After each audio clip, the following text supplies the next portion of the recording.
जिज्ञासु मित्रों, बहुत बहुत अभिनंदन है आप सभी का दिव्य सृजन में। प्रत्येक दिवस की भांति आज फिर हम यहाँ पर लाइव चर्चा का कार्यक्रम शुरू कर रहे हैं और आज का जो विषय है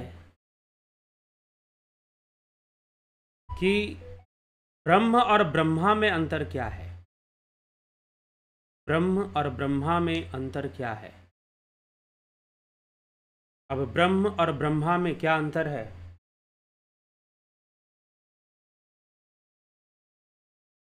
आज हम इस विषय को समझने का प्रयास करेंगे। ये बहुत गूढ़ विषय है, गहरी थ्योरी है इसके पीछे, गहरा ज्ञान है इसके पीछे। तो ब्रह्म क्या है और ब्रह्मा क्या है,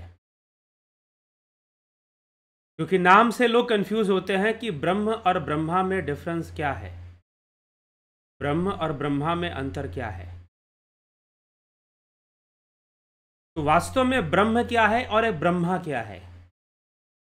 आप सबसे पहले इसके कॉन्सेप्ट को समझिए, इसकी फिलॉसफी को समझिए। वैसे तो चलो आप एक है हमारे पास कि ब्रह्म है और ब्रह्मा एक देवता है, ब्रह्मा जी हैं जिन्होंने दुनिया बनाई है। सृष्टिकर्ता ब्रह्मा जी हम कहते हैं, प्रजापिता ब्रह्मा जी कहते हैं हम उनको।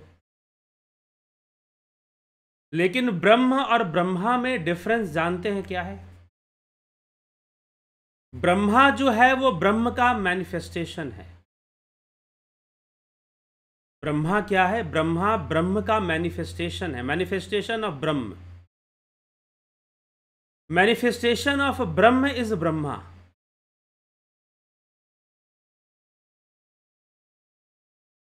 ठीक, मैनिफेस्टेशन कहने का मतलब विवर्त, विवर्त, विवर्तवाद। विवर्तवाद कहां से निकला, तो सत्कार्यवाद से निकला। सांख्य शास्त्र के सत्कार्यवाद से दो थ्योरीज निकली, विकासवाद की और विवर्तवाद की। तो ब्रह्मा क्या है, ब्रह्म क्या है। ब्रह्मा ब्रह्म का मैनिफेस्टेशन है। ब्रह्मा ब्रह्म का मैनिफेस्टेशन है। ब्रह्मा जो है ब्रह्म का प्रकाशक है। ब्रह्म ब्रह्मा को बनाता है, प्रकाशित करता है, मैनिफेस्ट करता है। तो मूल जो डिफरेंस है वो बस यही है। जैसे सागर हैं और सागर की लहरें हैं, वैसे ही ब्रह्म और ब्रह्मा है। तो अगर हम कॉन्सेप्ट पे जाएंगे कि ब्रह्म क्या है, ब्रह्मा क्या है, तो ब्रह्मा ब्रह्म का मैनिफेस्टेशन है।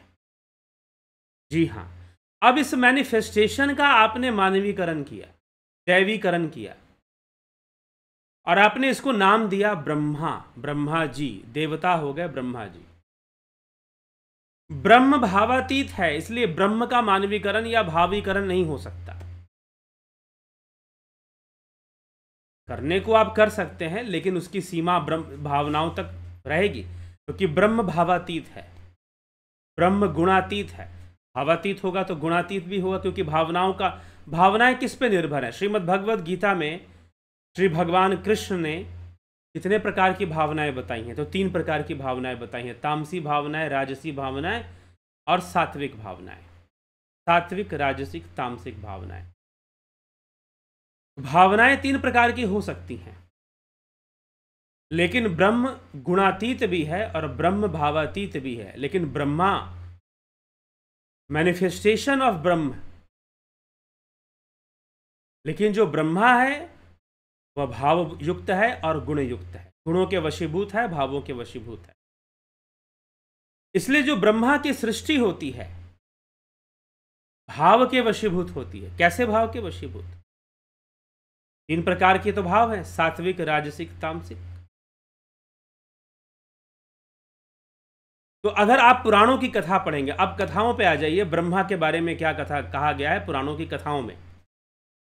तो ब्रह्मा जी के बारे में पुराणों की कथाओं में लिखा गया है कि ब्रह्मा जी के ऊपर जब सतोगुण हावी था, ब्रह्मा जी के ऊपर जब सात्विक गुण हावी था, तो उनके मानस पुत्रों का जन्म। हाँ, अब ये मानस पुत्रों का जन्म, सनकादि ऋषि, 4 ऋषियों का जन्म हुआ। तो ब्रह्मा के सतोगुण से हुआ। लेकिन ब्रह्मा जी के मन में रजोगुण भी था, क्योंकि वो मैनिफेस्टेशन है। ब्रह्मा कौन है? मैनिफेस्टेशन। उसमें तीनों गुण होगा। मैनिफेस्टेशन में तीनों गुण विद्यमान है, सतोगुण, रजोगुण, तमोगुण। इसी से सृष्टि होती है। इसकी विषमता से ही कर्म उत्पन्न होते हैं।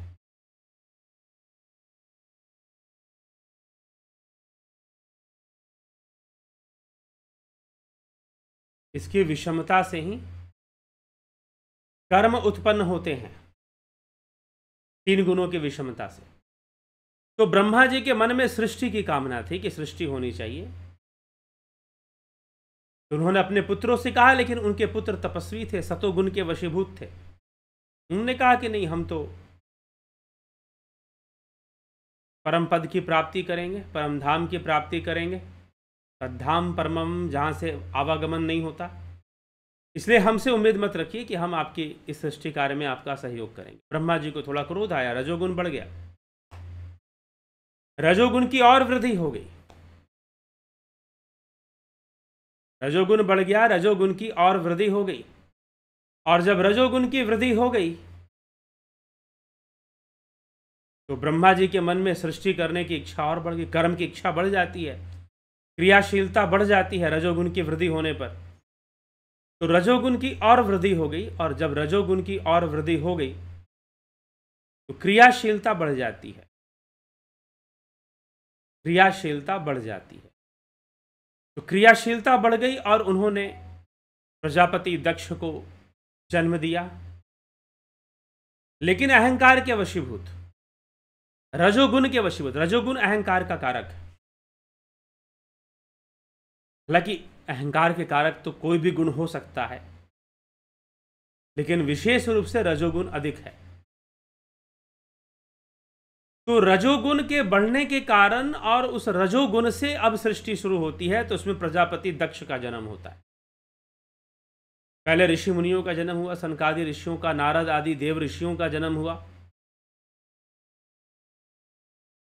और ये सारी सृष्टि ब्रह्मा की कैसी सृष्टि है? मानस सृष्टि है। मानस कहने का मतलब सूक्ष्म सृष्टि है। सूक्ष्म अर्थात हिरण्य गर्भ की सृष्टि है, जहां जीव निर्मित होता है। ब्रह्मा के लोक की सृष्टि है। इसलिए भगवान श्री कृष्ण श्रीमद् भगवद गीता में 3 प्रकार के लोकों का वर्णन करते हुए क्या कहते हैं कि एक लोक है यह मृत्यु जगत, जहां पर हम शरीर के माध्यम से इंटरैक्ट कर रहे हैं, शरीर के माध्यम से एक दूसरे से हम बातचीत कर रहे हैं। दूसरा लोक है ब्रह्मा का लोक, जो कि सूक्ष्म जगत है, हिरण्य गर्भ है।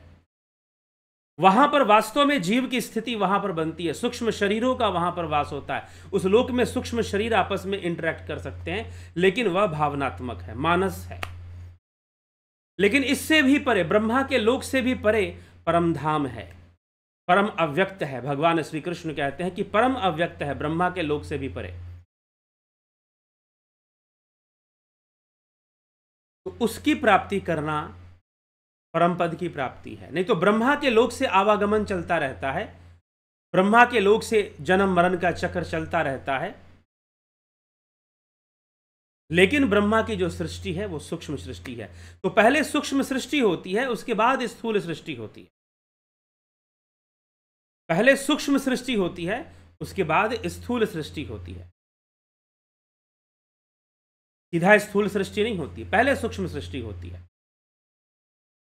पहले मन बनता है। इसलिए सूक्ष्म कौन है? पंचमय कोश का अध्ययन करेंगे तो पहले अन्नमय कोश, अन्नमय कोश से सूक्ष्म है प्राणमय कोश, प्राणमय सूक्ष्म से सूक्ष्म है मनोमय कोश, मनोमय से सूक्ष्म है विज्ञानमय कोश, और विज्ञानमय कोश से सूक्ष्म है आनंदमय कोश, आत्मा का कोश, आनंदमय कोश। ठीक। तो इस प्रकार से वहां से चीजें मैनिफेस्ट हो रही हैं, मैनिफेस्ट होते हुए इस स्थूल शरीर तक आ रही हैं, स्थूल शरीर के रूप में प्रतिबिंबित हो रही हैं, जिसको हम देखते हैं। और स्थूल शरीर के आधार पर हम जीवन जीते हैं। ये जो हमारा जीवन है, जिसको एक नाम मिला है, जिसको एक शरीर मिला है, उसका आधार ये स्थूल शरीर है। जितने रिश्ते संबंध आपके बन रहे हैं, उसका कारण स्थूल शरीर बहुत हद तक बन रहे हैं। यद्यपि स्थूल शरीर कारण है ऐसा भी नहीं है, कारण तो कर्म है। सारे संबंधों के पीछे कारण तो कर्म ही है।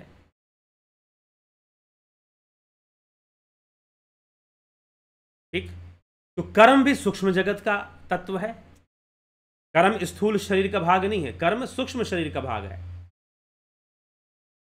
अगर सूक्ष्म शरीर का हम अध्ययन करें विवेक चूड़ामणि के अनुसार, आदि गुरु शंकराचार्य के अनुसार, सूक्ष्म शरीर की व्यवस्था को अगर हम समझने का प्रयास करें तो सूक्ष्म शरीर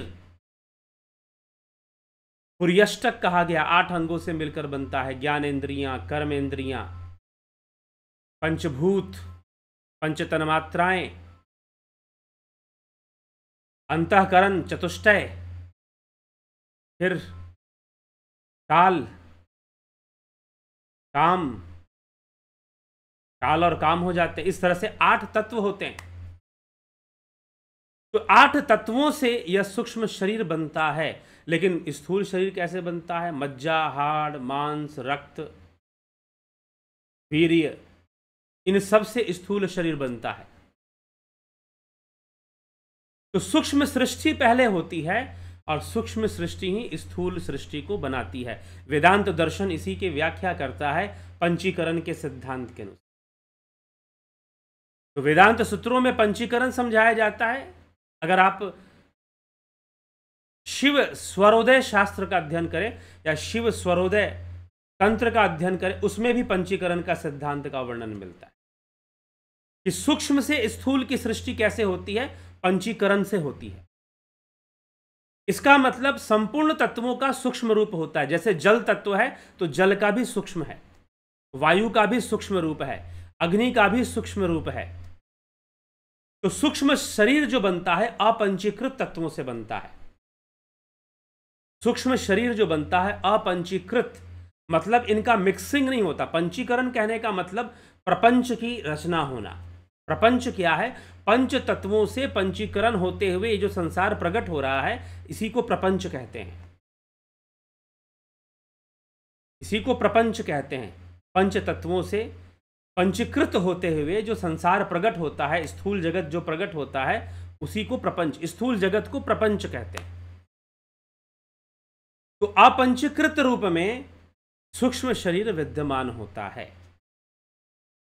और जो ब्रह्मा की जो रचना है वो सूक्ष्म भावनाओं की रचना है। इसलिए ब्रह्मा के पुत्रों को मानस पुत्र भी, स्वयं ब्रह्मा की अपना अस्तित्व सूक्ष्म है। देवताओं का जो अपना अस्तित्व है वो सूक्ष्म है, ना कि स्थूल है। देवताओं का अपना जो अस्तित्व है वह सूक्ष्म है, अर्थात हिरण्य गर्भ में है, सूक्ष्म लोक में है। ठीक, हिरण्य का गर्भ, सूर्य का गर्भ, या वह दुनिया नहीं जो सूर्य की रोशनी से प्रकाशित हो रहा है, नहीं, उससे अलग। जहां सूर्य का प्रकाश, इस स्थूल जगत में जो सूर्य का प्रकाश है उससे अलग सूक्ष्म जगत में, अर्थात सूर्य के गर्भ में, वहां ब्रह्मा की सृष्टि होती है। वहां पहला मैनिफेस्टेशन होता है। ठीक, तो ब्रह्मा क्या है? The original meaning of Brahma is the manifestation of ब्रह्म। अब उस सृष्टि के कार्य को हमने वहां से, जहां से सृष्टि होती, उसी को भगवान कृष्ण ने ब्रह्मा का लोक कहा है। अर्थात ये जो दुनिया आप देख रहे हैं, क्या ये ब्रह्मा का लोक नहीं है? नहीं, यह ब्रह्मा के लोक से यह और ज्यादा मैनिफेस्ट हुआ है। ये ब्रह्मा के लोक से और प्रतिबिंबित होकर ब्रह्मा के लोक से बनकर यह स्थूल जगत सामने आ रहा है। लेकिन जो ब्रह्मा का लोक है वहां टाइम भी अलग है, वहां समय भी अलग है। एक वैज्ञानिक हुआ था न्यूटन, जिसने कहा था कि टाइम इज कांस्टेंट, समय कभी बदलता नहीं है। लेकिन हमारे शास्त्र नहीं मानते इस बात को। हमारे शास्त्र कहते कि नहीं, ब्रह्मा के लोक का जो समय की गणना है वो अलग है, और इस संसार में जहां पर हम मृत्यु लोक में रहते हैं, यहां समय की गणना जो है अलग है। लेकिन न्यूटन नामक साइंटिस्ट ने कहा था कि टाइम इज कांस्टेंट। तो अब बताइए कि न्यूटन सही है कि हमारे पुराण सही हैं, हमारे शास्त्र सही हैं? क्योंकि ब्रह्मा के लोक में टाइम डिफरेंट वे में चलता है। जैसे कि आपका 1 साल बीतेगा तो ब्रह्मा के लोक में 1 दिन बीतेगा। इसीलिए जब ब्रह्मा जी कहते हैं कि ब्रह्मा जी के मन में आया कि मैं कृष्ण की परीक्षा लेता हूं, सुना है कि ये अवतारी पुरुष हैं, स्वयं नारायण हैं, अनंत शयनम हैं, तो देखते हैं इनकी परीक्षा लेते हैं। तो वृंदावन के जो ऐसे ग्वाल बाल थे उनको उन्होंने चुराया और अपने लोक में लेके चले गए। उन्होंने कहा कि थोड़ी देर के लिए ले जाता हूं, फिर वापस आके छोड़ जाऊंगा, देखता हूं क्या स्थिति होती है। अब वो गए और वापस आए। वो तो बस गए और वापस आए, लेकिन समय कितना बीत गया, 1 वर्ष बीत गया। भगवान कृष्ण जानते थे कि भाई 1 वर्ष बीत जाएगा, लेकर तो गए हैं, इतनी आसानी से लौटा तो लाएंगे नहीं। यहां पर तो टाइम अलग चलता है, वहां टाइम अलग चलता है, टाइम वहां अलग चलता है, यहां टाइम अलग चलता है। अब जो है ब्रह्मा जी वहां से लेकर आए तो 1 वर्ष बीत गया। तो देखते क्या है कि जितने ग्वाल बाल थे वो सब अपने अपने घर में अपने माता पिता के साथ रह रहे हैं। ऐसा कैसे हो गया? तो अपने योग बल से देखा उन्होंने, तो पता चला कि सारे के सारे कृष्ण ने ही रूप धारण कर लिए। कृष्ण ने ही अपने मित्रों का रूप धारण कर कर सबके घर में बैठे हुए, ताकि यह रहस्य प्रकट ना हो कि ब्रह्मा जी ने क्या किया। लेकिन यहां पर एक क्वेश्चन मार्क लगेगा कि साइंस ज्यादा सही है कि हमारे शास्त्र ज्यादा सही है। न्यूटन ने कहा कि टाइम इज कांस्टेंट। थोड़ा साइंस ज्यादा पढ़ोगे तो समझ में आएगी बात। न्यूटन के इस सिद्धांत को सदी के महावैज्ञानिक आइंस्टीन ने काट दिया था, और आइंस्टीन ने कहा था टाइम इज रिलेटिव। आइंस्टीन ने कहा था टाइम इज रिलेटिव।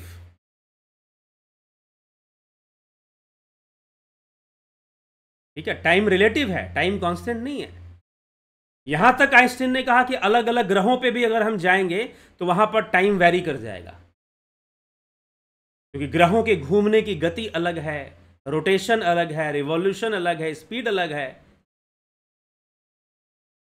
तो टाइम रेट ऑफ चेंज अलग है। तो टाइम है क्या? Rate of change. तो आप रेट ऑफ चेंज को कांस्टेंट नहीं कह सकते। तो आइंस्टाइन ने हमारे शास्त्रों की बात को प्रूफ कर दिया था कि टाइम कांस्टेंट नहीं है, time is relative. Time relative है, सापेक्ष है। रिलेटिव मतलब अलग अलग रिलेशन में टाइम भी अलग अलग होगा। अब आ जाइए थोड़ी साइकोलॉजी पर। समझ लीजिए कि जिस समय आप सो जाते हैं और स्वप्न में चले जाते हैं तो आप ब्रह्मा के वर्ल्ड में घुस जाते हैं, एक तरह से स्वप्न सूक्ष्म लोक में घुस जाते हैं, लेकिन आपकी चेतना विकसित अवस्था में आप होते हैं, इसलिए आपका अपना कंट्रोल नहीं चलता। लेकिन योगी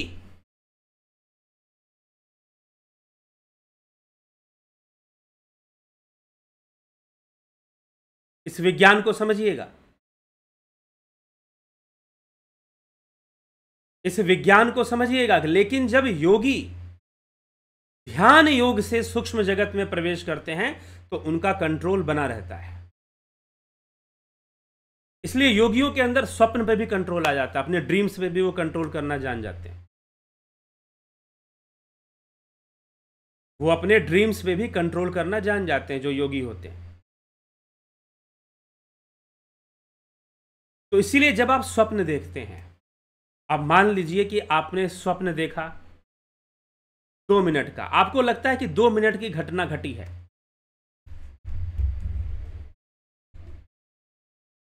आपको लगता है कि 2 मिनट की घटना घटी है। बस आपने स्वप्न में 2 मिनट का कोई ऐसी घटना देखा आपने कि जो बस 2 मिनट के अंदर आपने देख लिया होगा। आपको लगेगा अरे इतना सा देखा था, 2 मिनट में देख लिया होगा, मैंने सारा दृश्य देख लिया होगा। लेकिन जानते हैं सच्चाई क्या है? इस 2 मिनट के टाइम को बीतने में आपके जो आउटर वर्ल्ड में है ना, बाहर की जो घड़ी है, 2 घंटा घूम जाती है। This is the fact. मेरा अनुभव है, स्वप्न के ऊपर अनुसंधान करते हुए मैंने इस बात का अनुभव किया कि अगर हम स्वप्न में जो चीजें देख, इसीलिए अब आप आ जाइए कि हम जब सोते हैं, जब हम सोते हैं तो कितने देर के लिए स्वप्न में रहते हैं और कितने देर के लिए डीप स्लीप में रहते हैं। तो जो मनोवैज्ञानिक हैं या जो रिसर्चर्स हैं वो ये कहते हैं कि अगर आप 6 घंटे सोए हो तो आप जो है 6 घंटे में मुश्किल से पूरा जो डीप स्लीप, जो बिल्कुल, जहां पर बिल्कुल कोई थॉट नहीं होता, कोई ड्रीम नहीं होता, मुश्किल से आप 20 to 30 मिनट्स, मैक्सिमम 30 मिनट्स तक आप डीप स्लीप में जाते हैं। अब 6 घंटे सोए तो 5.5 घंटा आप कहां रहे? ल्यूसिड स्टेट में रहे आप। उन 5.5 घंटे में बहुत सारे स्वप्न चले, कईयों में वो बहुत ज्यादा कॉन्शियसनेस लेवल लो होने के कारण आपको याद भी नहीं रहता, क्योंकि अवचेतन अवस्था में ये सारी चीजें ग्रहण की जाती हैं। ठीक है,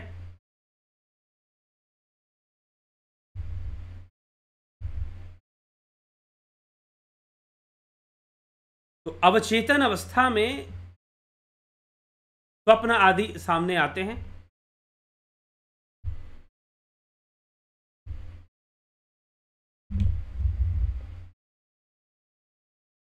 और फिर डीप स्लीप, गहरी निद्रा में हम चले जाते हैं।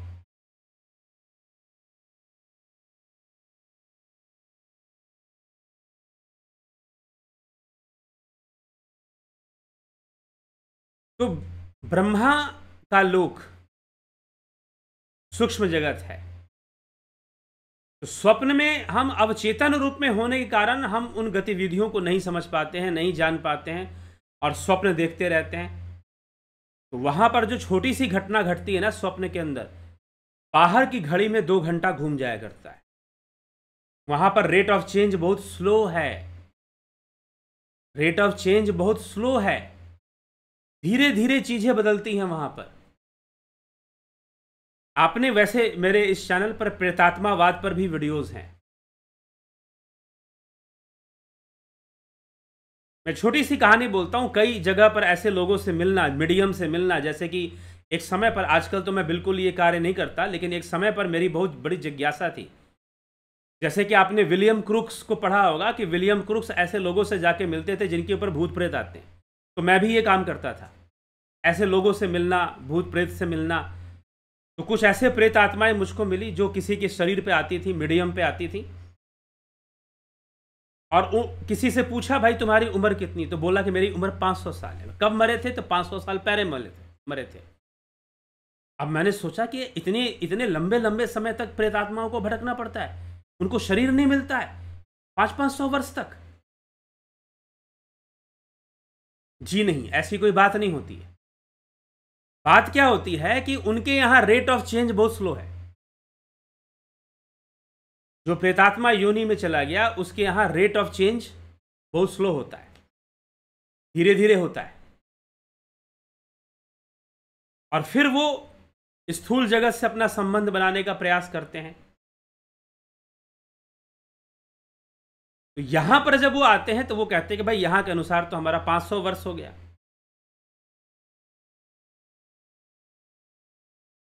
तो रेट ऑफ चेंज स्लो होता है, और जहां कोई चेंज ही ना हो, जहां कोई रेट ऑफ चेंज रहे ही ना, वह ब्रह्म है।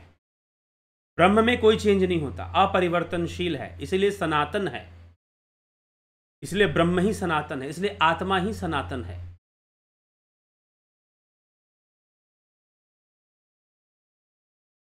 तो इसीलिए ब्रह्मा क्या है? ब्रह्मा ब्रह्म का ही मैनिफेस्टेशन है। अब हम उस ब्रह्मा को अपने भाव अनुसार, क्योंकि हमें व्यक्तित्ववाद ज़्यादा पसंद है, तो हम हर चीज़ को एक व्यक्तित्व देने की कोशिश करते हैं, और यही व्यक्तित्व देवी देवताओं के रूप में हमारे सामने आता है।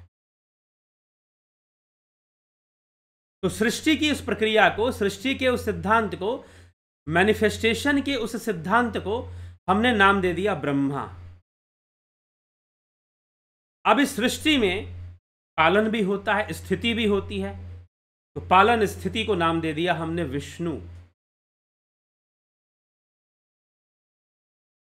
और संहार भी होता है तो हमने उस क्रिया को नाम दे दिया महेश, शिव, शंकर, ऐसे नाम दे दिया। तो लोगों ने अपने अपने ऐसे व्यक्तित्व बना के नाम दे दिए गए। लेकिन यह सारा कार्य कौन कर रही है? प्रकृति कर रही है। और प्रकृति भी क्या कर रही है? मैनिफेस्टेशन तो ब्रह्म का है। तो भावातीत रूप से और भावहीन रूप से, मतलब बिना किसी भाव के, सारी चीजें सिर्फ मैनिफेस्ट हो रही हैं, जो कि इंद्रियों से दिखाई दे रही हैं और भावनाओं से ग्रहण हो रही है, भाव रूप में ग्रहण हो रही है। सारी वस्तुओं को हम भाव रूप में ग्रहण करते हैं। मान लीजिए आपने खाना खाया, स्वादिष्ट है, तो स्वाद का भाव बन गया, वाह स्वादिष्ट है। आपने किस रूप में ग्रहण किया? भाव रूप में ग्रहण किया। ठीक है, तो हम सारी वस्तुओं को भाव रूप में ग्रहण कर रहे होते हैं। हमारा मस्तिष्क, बुद्धि जो है भाव रूप में, अंतःकरण जो है भाव रूप में ग्रहण करता है, मन बुद्धि चित्त अहंकार।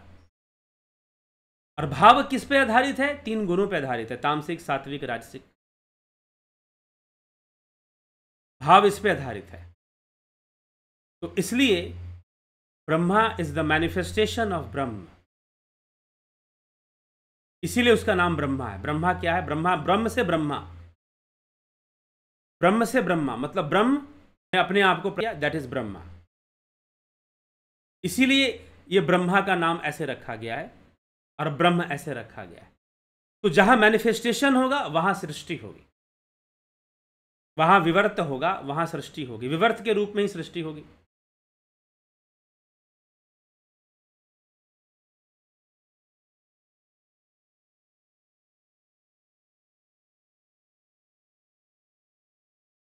ठीक है, विवर्त के रूप में ही सृष्टि होगी।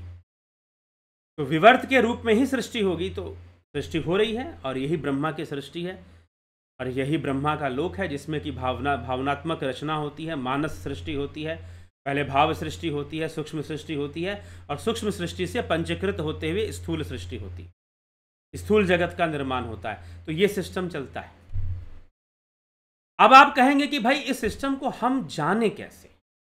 आप जानना चाहते हैं, आप समझना चाहते हैं ब्रह्मा का लोक क्या है, जो भगवान कृष्ण कहते हैं ब्रह्मा का लोक। एक 2 अव्यक्त बताए भगवान कृष्ण, एक अव्यक्त है ब्रह्मा का लोक और एक अव्यक्त उस ब्रह्मा के लोक से भी परे है, परम अव्यक्त, परमधाम, जिसको श्री कृष्ण भगवान कहते हैं।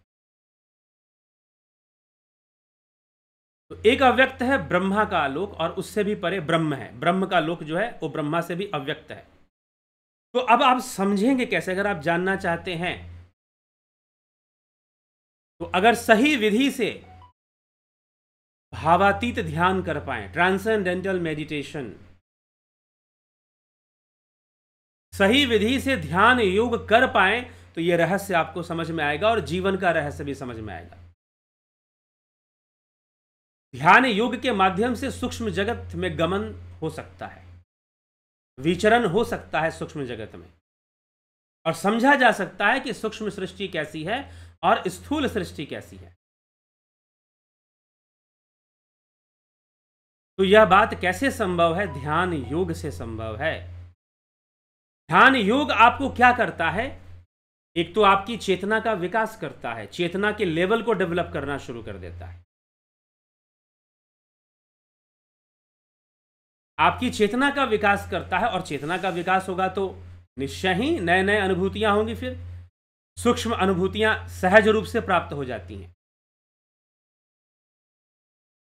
कि चेतना ही तो ज्ञान का कारण बनता है, चेतना ही ना हो तो फिर कोई वस्तु की, किसी वस्तु का कोई ज्ञान कैसे प्राप्त करेगा? इंद्रियों में चेतना का प्रवाह है, तभी इंद्रियां ज्ञान ग्रहण करती हैं, बाहर से अपने अनुसार ग्रहण करती हैं। लेकिन दुर्भाग्यपूर्ण है कि चेतना का ज्ञान ही गायब हो जाता है। तो चेतना का ज्ञान गायब नहीं होना चाहिए, कम से कम चेतना का ही ज्ञान पैदा होना चाहिए, उत्पन्न होना चाहिए। तो चेतना, ध्यान योग करने से जब आपकी कॉन्शियसनेस डेवलप होगी, चेतना विकसित होगी, तो क्या होगा? सूक्ष्म जगत में प्रवेश मिलेगा, सूक्ष्म जगत को समझने का एक अच्छा अवसर मिलेगा। सूक्ष्म जगत में आदमी सब कुछ जान सकता है, अपने पिछले जन्मों को भी जान सकता है, अपने भविष्य को भी देख सकता है, भूत को भी देख सकता है, और बहुत कुछ देवताओं का रहस्य समझ सकता है, सूक्ष्म शक्तियों को जान सकता है। और धीरे धीरे अगर चेतना विकसित हो गई तो योगी का पूरा नियंत्रण आ जाता है सूक्ष्म जगत पर, मतलब मन बुद्धि चित्त अहंकार पे पूरा नियंत्रण, और सूक्ष्म जगत में नियंत्रण पूरी तरह से आ जाता है। अगर ध्यान योग का अच्छा विकास हो जाए, ध्यान योग का अच्छा अभ्यास हो जाए, तो तो इस महीने ध्यान योग का जो ऑनलाइन कोर्स है वो शुरू होगा 20 जुलाई से। इस महीने ध्यान योग का जो ऑनलाइन कोर्स है वो 20 जुलाई से शुरू होगा। आप इसको ज्वाइन करना चाहते हैं, इसका लाभ उठाना चाहते हैं, तो इस पर दिए हुए नंबर पर आप संपर्क करेंगे। नंबर क्या है? 9661802459। ये नंबर मैं आपको चैट में भी डाल देता हूं। आप वहां से इस पे व्हाट्सएप मैसेज कर ध्यान योग कैसे करना है इसका डिटेल्स आप ले सकते हैं। इसके साथ प्राकृतिक चिकित्सा का भी कोर्स चलता है, उसका भी लाभ उठा सकते हैं। और फिलोसफी का भी कोर्स शुरू होगा 20 जुलाई से। ठीक, फिलोसफी का भी कोर्स शुरू होगा 20 जुलाई से, लेकिन इस बार इसका शुल्क थोड़ा सा बढ़ा हुआ मिलेगा फिलोसफी कोर्स का। बाकी सारे कोर्सेस अपने शुल्क में हैं। तो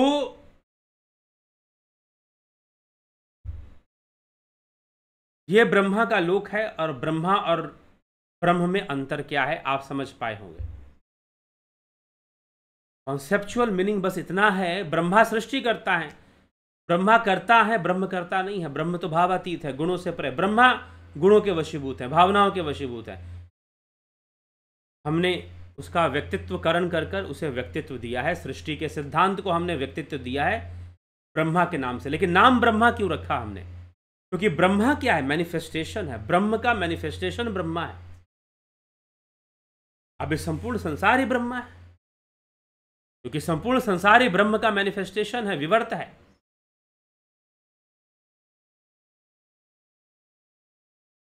इस तथ्य को समझ लेने की आवश्यकता है। ठीक, तो चलिए आइए आगे देखते हैं आपके कमेंट्स।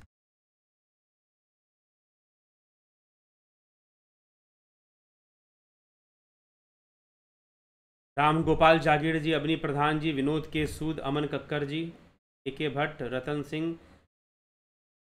चेतना के स्तर का क्या तात्पर्य है? के भट्ट जी कह रहे हैं चेतना का स्तर मतलब चेतना, हमारी चेतना। जैसे कि आप चेतना का स्तर अगर समझना है तो साधारण रूप से आप कैसे समझेंगे? साधारण रूप से आप ऐसे समझिए कि अभी आपकी चेतना जागृत अवस्था में, चेतन अवस्था में, शरीर के प्रति चेतन अवस्था में है।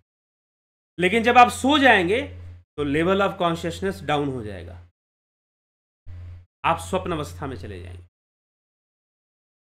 लेवल ऑफ कॉन्शियसनेस डाउन हो रहा है जब आप सो जाते हैं। डीप स्लीप में चले जाएंगे तो और डाउन हो जाएगा, अचेतन अवस्था में चले जाएंगे। समझ में आ गया? हमारी चेतना ट्रैवल करती है 3 अवस्थाओं में, यही तो मांडुक्य उपनिषद ने समझाया है। और इस बात को किसी और ने भी समझाया है क्या? हाँ, 3 लेवल की बात तो किसी और ने भी की। किसने की है? Sigmund Freud. Sigmund Freud. Sigmund Freud ने चेतना के 3 स्तर की बातें की है। Consciousness, conscious, subconscious, unconscious. क्या है? जागृत, स्वप्न, सुषुप्ति। लेकिन हमारे जो उपनिषद हैं वो चेतना के 4थे लेवल की भी बात करते हैं, और वो क्या है? Super consciousness. सिगमंड फ्रॉयड ने सुपर कॉन्शियसनेस की बात नहीं की है। सिगमंड फ्रॉयड ने सुपर कॉन्शियसनेस की बात नहीं की है। उसने consciousness, conscious mind, subconscious mind, उसने माइंड बोला है, और अनकॉन्शियस माइंड। वास्तव में ये माइंड इस अवस्था में जा क्यों रहा है? मन जो है कॉन्शियस और सब, एक्चुअल में कॉन्शियसनेस काम कर रही है यहां पर। कॉन्शियसनेस अपने लेवल को डाउन कर रही है, अप कर रही है। तो हमारी चेतना इस तरह से ट्रैवल कर रही है। कभी अच्छे से दूसरे वीडियो में इसको बता देंगे।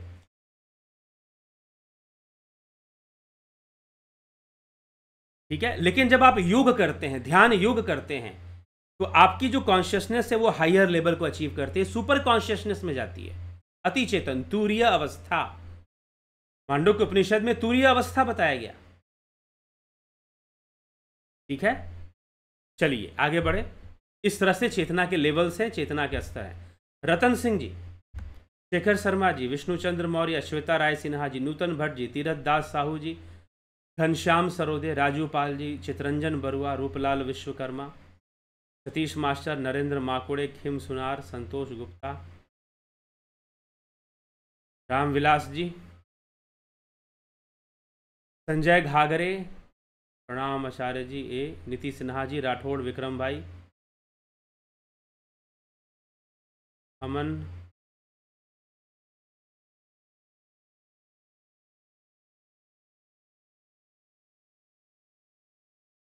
नरेंद्र माकुड़े, परम शांति परम आनंद दोनों अलग अलग स्थितियां हैं या एक ही है?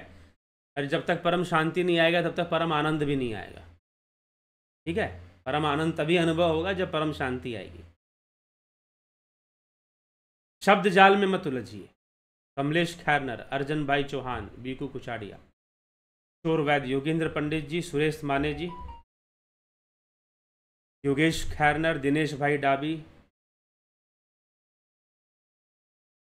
4 युग के टाइम में भी डिफरेंस है क्या? 4 युग की जो गणना है वो स्थूल जगत की है। 4 युग की जो बात है, हाँ, उसमें गुणों का डिफरेंस जरूर है। जैसे कि सतयुग में सतोगुण प्रधान होगा, त्रेता युग में तीनों गुण प्रधान होगा। त्रेता युग में तीनों गुण प्रधान होगा। तीनों गुण मतलब सतोगुण, रजोगुण, तमोगुण, तीनों गुणों की समान प्रधानता पाई जाएगी त्रेता युग में। द्वापर युग में रजोगुण प्रधान हो जाएगा, रजोगुण और तमोगुण प्रधान हो जाएगा, लेकिन रजोगुण सबसे ज्यादा प्रधान होगा। द्वापर युग में रजोगुण ज्यादा प्रधान होगा, कलयुग में तमोगुण ज्यादा प्रधान होगा। मनुष्य का उद्देश्य तमोगुणी अधिक होगा। मनुष्य सबसे पहले अपने भोग की चिंता पहले करेगा। ठीक है, अपनी स्टेबिलिटी की चिंता या भोग की चिंता, जैसे लोग कहते हैं कि हमको स्टेबल होना है, सेटल होना है, ठीक है, तो अपने भोग की चिंता वो पहले करेगा। तो इसलिए कलयुग में तमोगुण, तो गुण के हिसाब से तमोगुण इस तरह से चलेगा। हाँ, अब है कि टाइम का डिफरेंस ये आएगा, टाइम का डिफरेंस ये आएगा कि लोगों के अंदर सतोगुण अधिक होने के कारण उनकी चेतना थोड़ी विकसित ज्यादा होगी, क्योंकि वो ज्ञान के प्रति ज्यादा जागरूक होंगे। ज्ञान के प्रति, सतोगुण का काम क्या है? ज्ञान के प्रति जागरूक करना। तो कॉन्शियसनेस लेवल थोड़ा सा उनका डेवलप जरूर होगा। सतोगुण का टाइम पीरियड भी बहुत लंबा चौड़ा होता है, सतोगुण बहुत लंबे समय तक चलता है। सबसे छोटा कलयुग बताया जाता है।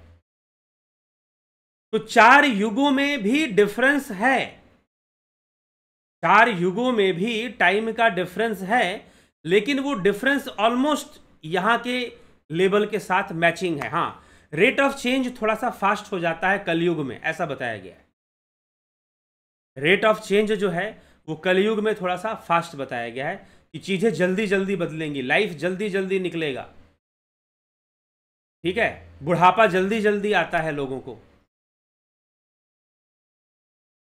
अभी हेयर फॉल्स के जो साइंटिस्ट हैं वो बोले हैं कि हेयर फॉल का जो इस समय जो प्रेजेंट एज है एवरेज, वो 25 ईयर्स है। 25 साल की उम्र से हेयर फॉल शुरू हो जा रहे हैं लोगों को, जो कि किसी जमाने में 40 साल के बाद या 50 साल की उम्र में हुआ करते थे। तो एजिंग प्रोसेस फास्ट हो गया है। खान पान गलत कहो या फिर एनवायरनमेंट कहें, पोल्यूटेड एनवायरनमेंट हो गया, बहुत सारी, तो ये कलयुग ही तो है। तो एजिंग प्रोसेस इसमें फास्ट हो जाता है अपने आप।